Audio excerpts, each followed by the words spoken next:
یک گردی همایی برای رژیم رحمانوف، برای خاطر فرزند رحمانوف، برای رستم امامعلی یک گردی همایی شد. خب گپ این است چرا کسانی که برای خاطر کدام مشکلات جامعه اونا طلب گردی همایی میکنند، رژیم رحمانوف اجازت نمیتید و مثل نایب حزب سوسیال دموکرات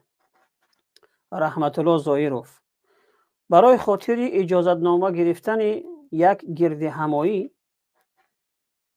او جنایتکار نامیده شد و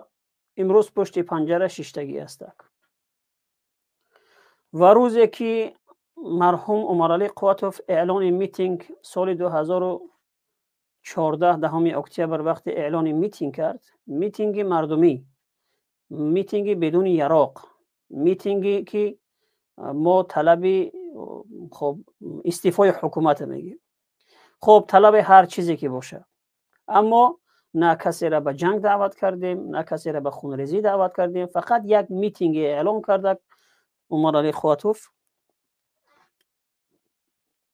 در اونجا حکومت رحمانوف برای خاطر چونین میتینگ پیش گرفتن تمام نظامی ها را در کوچه ها ریزاند. به این هم اکتفا نکرده، باور به عسکر خود و به ارمیه نداشت